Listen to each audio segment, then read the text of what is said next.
plan. So I would like to take just a few seconds just to honor her memory and have a quick moment of silence.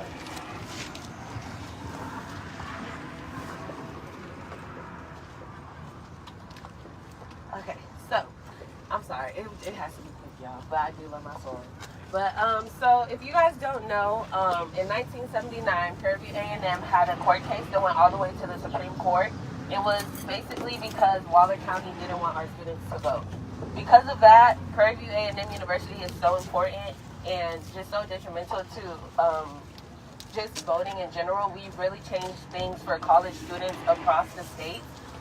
So for you guys to be here today, it does show how much y'all care, and we do appreciate that. I see a lot of y'all at all of our voter registration events and everything like that, and I really do appreciate it, and so will yourself and your future and everything like that. Winston Churchill once said, "Those who fail to learn from their history are doomed to repeat it."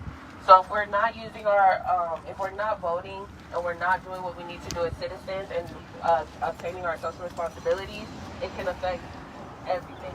So with that being said, I do want to introduce a great man, genuinely a great man, someone who does stand for the people, all people, not just men, not just women, not just white people, not just people of color, all people in general, and is really here to make a difference. So I do want you guys to hear him out, hear his platform, hear what he wants to do for you guys, so that come November and come early voting, y'all are able to make the right decision. Yay. So with that being said, I would love to introduce Vito Oru.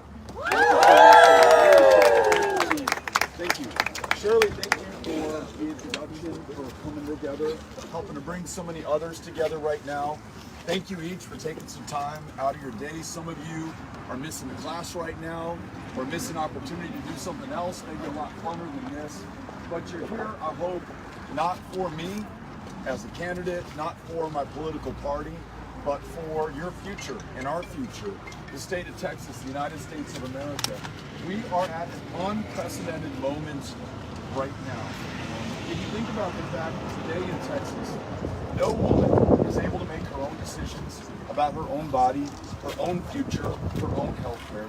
It's not only a total abortion ban, there is no exception for rape, there's no exception for incest. And it's taking place in a state that is at the epicenter of a maternal mortality crisis. That's 3 times as deadly for black women as it is for white women in the state of Texas right now. We are losing women, in other words, at a faster rate than almost any other state in the union, almost any other country in the developed world, and it will be made even worse with this abortion ban that has gone into effect not much more than a month ago. You all also know full well that last winter, many of our fellow Texans did not survive a collapse of this grid. The lights went out, the heat stopped running, the water stopped flowing because it was frozen inside of our pipes.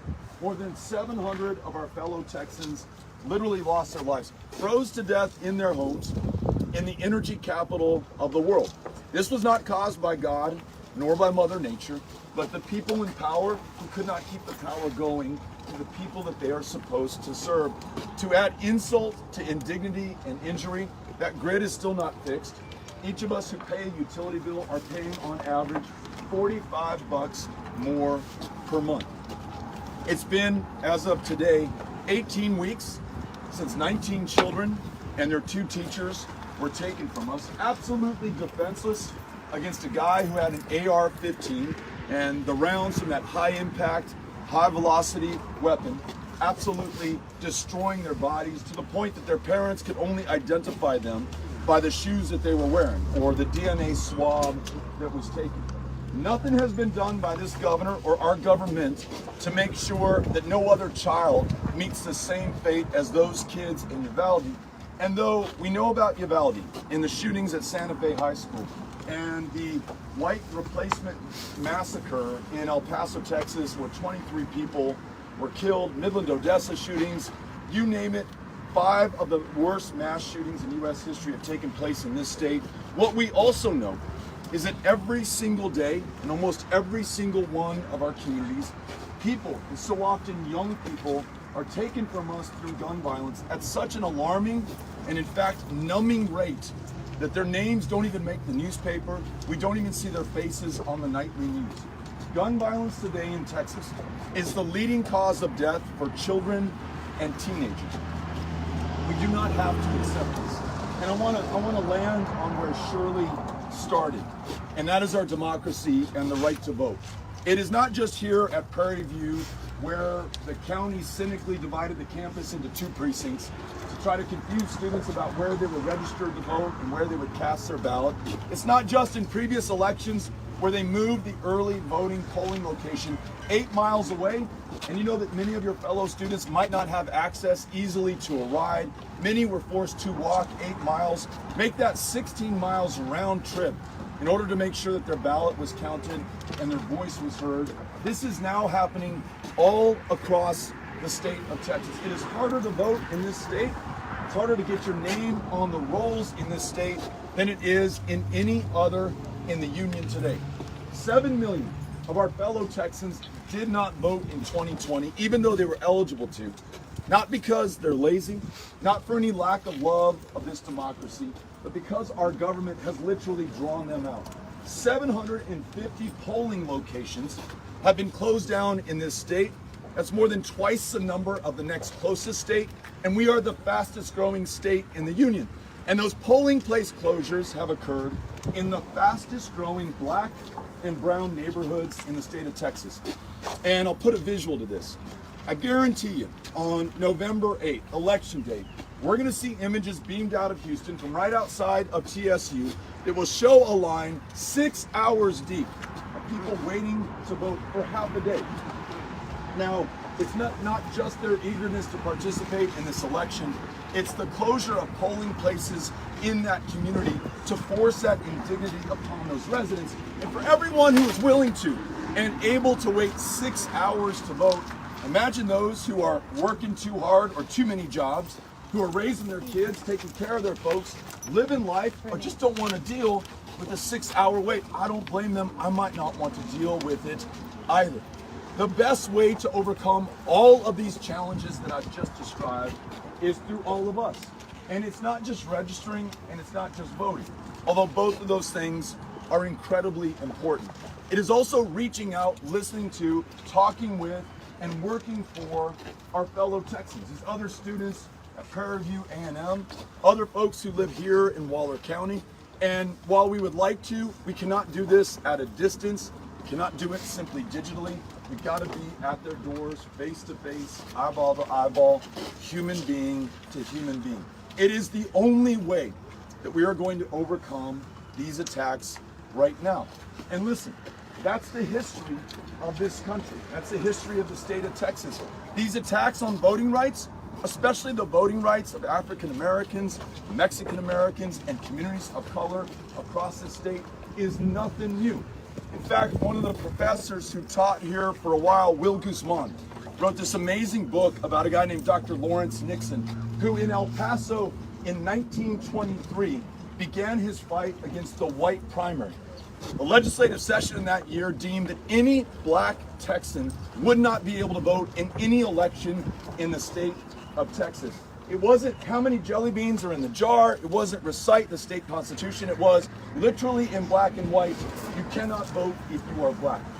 He took his case to the local federal bench, lost, took it to the Supreme Court, and won not one, but 2 signal victories. By 1944, he had begun to reintegrate our elections, and he set the ground for LBJ, the first Texas president to sign into law the Voting Rights Act of 1965. All of that progress, all of that work, that struggle, that service, that sacrifice, we are about to lose it at this moment if we do not win this election. In the same way that Dr. Nixon was so courageous and persistent, we must as well be willing to do whatever it takes to bring everyone in. And if we do, not only can we stop the bad things from happening, we can restore protection to the right to privacy for every woman here and every woman in this state to make her own decisions about her own body, her own future. We can take common sense steps to prioritize the lives of our kids over the interests of the NRA and make sure that our younger brothers and sisters literally survive the school year. We can do things like fully funding public education so school teachers, counselors, and librarians don't have to take on a second or a third job to make ends meet. And that's exactly what is happening to teachers across the state of Texas today. And we can do smart things like expand Medicaid so more people can see a doctor, a mental health care specialist, just be healthy enough and well enough to be able to live to their full potential. And we can stop something that is a grave injustice that is worse here in Texas than in any other state in the union. You all probably know this, but our country puts more people behind bars than any other nation on the planet. Whatever we think of Russia or China or North Korea or Iran, we put more of our own behind bars than any of them do. And in this country, Texas locks up more of its own citizens than any other state. And those behind bars are disproportionately black and brown, so many serving time for non-violent drug offenses, including possession of a substance that is legal in most of the rest of the country. So one of the other things that we can do when we win is not only legalize marijuana so that we're no longer putting people behind bars for possession of this substance, but we can expunge the arrest records for those who have served time, because when you have that conviction, you're also forced to check a box on every employment application form. It's much harder to get a student loan to finish your education. Your options are constrained and narrowed. I want to open them back up. We know that in this state, people of all ethnicities and races use this substance at the same rate, roughly, and that probably is a lot. However, we know that not all citizens are stopped, frisked, incarcerated, and upon release have to live within these narrowed options going forward. That's why we must not only do the right thing now to make this legal, but we must begin the work of restoring justice to those who have had it denied from them in the past. These are the things that we can do together, and it's just the beginning, but we've got to win this election to get that done. The only way we're going to do it is through all of us doing all we can with what we have, where we are, literally right now, 43 days away from this election. Last day to register is the 11th of October. First day to vote is the 24th of October. Election day, November 8th. Having said this and made this appeal for you to join us in this work, I now want to make sure that I'm respectful of your presence here, the time that you've taken off. I want to make sure that I have a chance to answer questions, listen to ideas, suggestions that you have. We were here in February where we had a town hall at the Student Union at Prairie View A&M. We were here last June where we were working on voting rights and voter registration in this community. We were here in the Senate race as well. I'm so happy to be back. Looking forward to what you have to say. Thank you all for welcoming us to Prairie View again. That's it.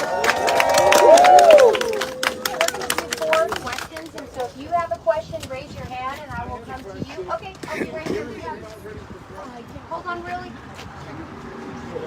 So just really quick before we started, I wanted to make a few announcements for those of you who just named. We have burritos, breakfast burritos, water, and donuts. There's also a table back there for you to get a t-shirt. Very much like to grab one. And then we have a voter registration table person here, right over here. She has a table. If you're not registered to vote, please get registered to vote today. She gives you a 10 minutes max. 2 minutes.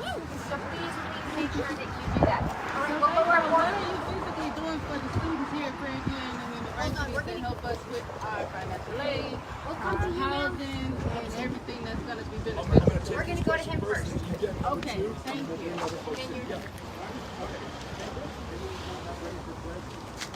Luckily, I got that out of my system. We're done with that. Fully focused on Texas and making sure that we come through for everyone. This second question that was just asked, what are we going to do when we win for the students here at Prairie View A&M? And specifically, making sure that education is affordable here, right? Right. So, couple of things. No state of Texas has an obligation to historically black families like Prairie View A&M to fully fund education and opportunity for every Texan to be able to avail themselves of this world-class education. It has never, ever made the full maximum required to under the law. You look at Texas A&M and the University of Texas at Austin, look, we love those institutions. institutions, and get the blood their success. They have the biggest endowments of any public university in the United States of America. Those endowments are funded with Texans' dollars. Those dollars should be shared with public institutions throughout the state. That means that Prairie View A&M should be able to get its fair share, but we've never had a governor who has fought for Prairie View A&M or Texas Southern University or these other world-class institutions of higher learning.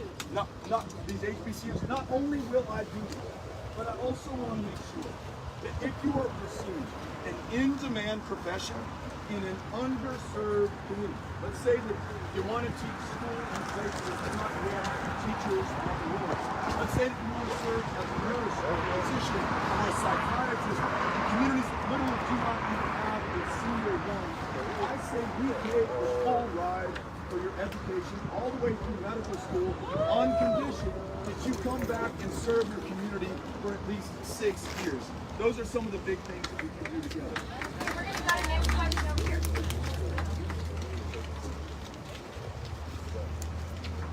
So right now with this administration, there's a lot of just religious oppression that we don't talk about, whether it's like in education or just in our jobs. So how are you going to just advocate for more religious tolerance? Thanks for asking this question. We at least have always said as a country, 246 years más o menos, that we believe in the separation of church and state. We don't always live up to that aspiration.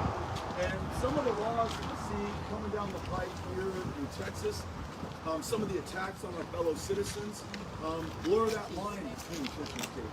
The abortion ban, for example, beginning at conception, with no exception for rape or incest. I was listening to a fellow Texan who happens to be a Muslim, and she told me at one of our town halls, she said, in my religion, that's not how we see this issue of life or pro-life. I've listened to those who are concerned about the banning of books, almost saying that phrase today in the 21st century in the state of Texas. They're seeing how very people are able to learn the whole story and history of the state. It's part and parcel of this attack on critical race theory, which is a class that taught in graduate programs and law schools. You don't find CRT in second or third grade, but the governor, in order to distract from this narrative, wants us to be afraid, maybe even hate on one another. Really kind of the exact opposite of many of the religious teachings that I've grown up to love and to love. So not only must we have this separation between church and state, we must also commit ourselves to following the facts, believing in the science, and allowing us to be guided by the truth, wherever that leads. And not being afraid of the future or of history for that matter right now. In other words, allowing teachers to teach. So that's a commitment you have to me to make sure that we get that done. Thank you for asking.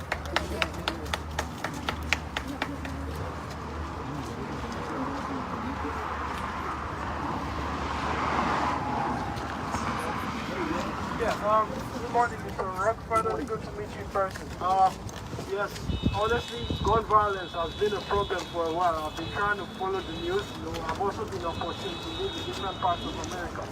So, in a state like Texas, where guns and whatever is like bread and butter, what are some examples or some policies you intend to introduce to try to start curbing the gun violence?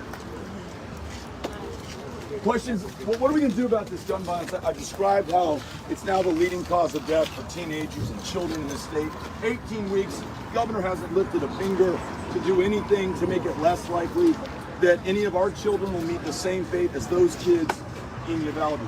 Here are a few ideas. One, at a minimum, raise the age of purchase for an AR-15 or an AK-47 to 21 from 18. That shooter in Uvalde patiently waited for his 18th birthday, where he went into a gun store and legally, this is nuts, legally bought not one but 2 AR-15s and hundreds of rounds of ammunition. Raising the age at a minimum produces 3 more years for some kind of intervention.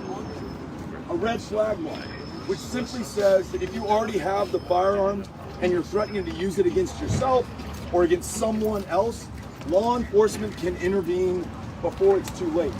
the shooter who killed 23 people in El Paso, Texas, on the white replacement theory, right?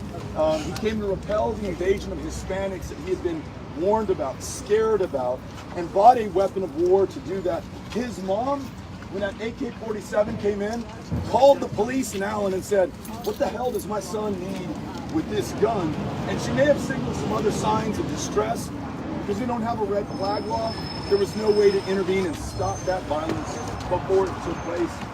One of the other ideas is a universal background check. It just means wherever you buy that gun, from a gun shop, at a gun show, from a private seller, there's some kind of background check so that we know that if you are a danger to yourself or anyone else, we can make sure you do not get that firearm. Last idea, we should remove the impunity with which gun manufacturers are able to operate in the state. They bear none of the consequences of the murders that they help to fuel. The marketing of that AR-15 to that 18-year-old in Uvalde, they can wash their hands of it, go away, while those 19 families, 21 with those 2 teachers, continue to grieve and to suffer, denied the justice that should be there. Those 4 ideas, Republicans, Democrats, gun owners, non-gun owners, can all get behind. Thanks for asking. Okay, we're going to do 2 more questions.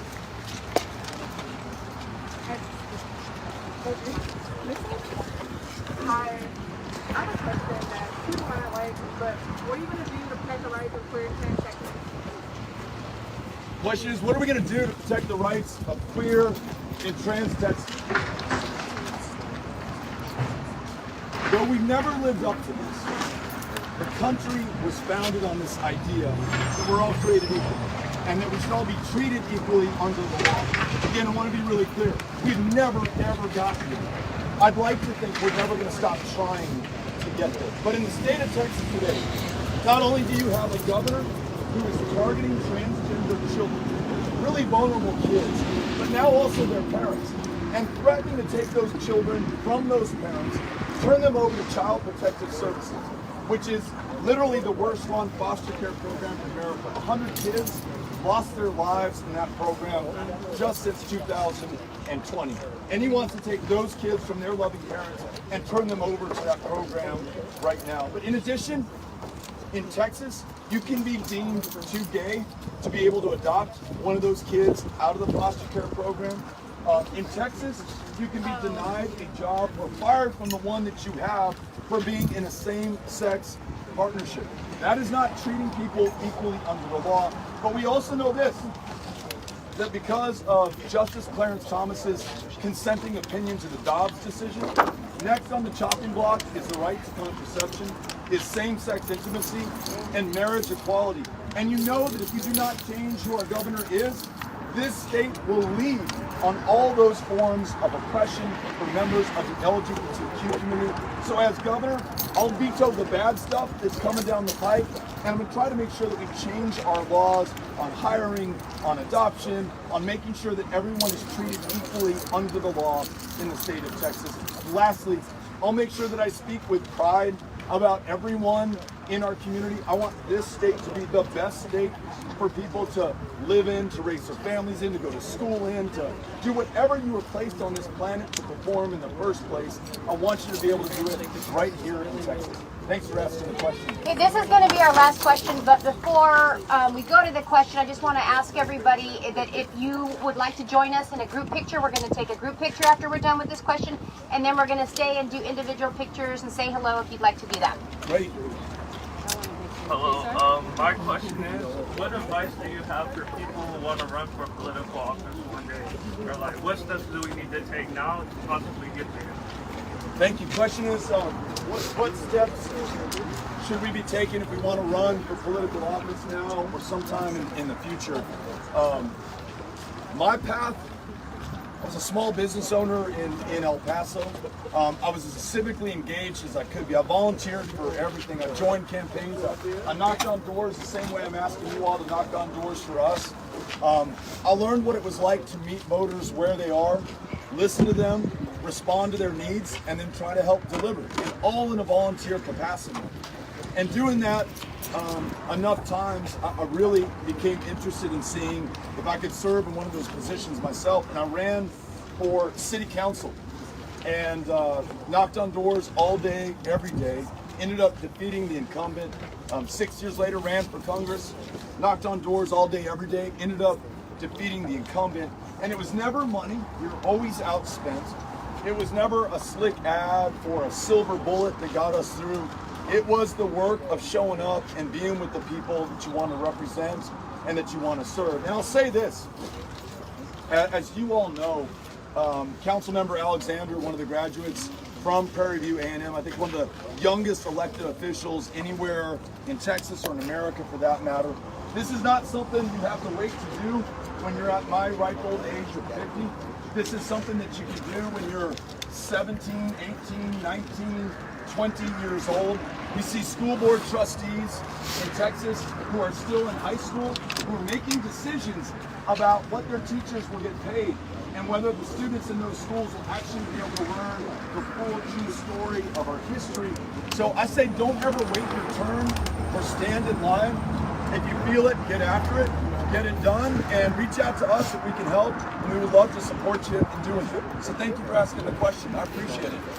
And let me ask one other question. Is Jada still here? Jada's right here. I just want to give Jada a shout out.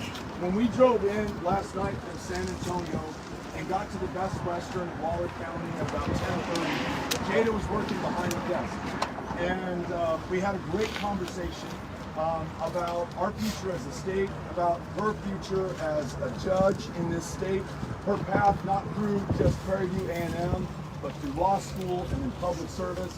And I said, hey Jada, would you join us tomorrow at 10 a.m.? And she said, I will get after it, even though she was working the late shift. I can't imagine how few hours of sleep that she's got.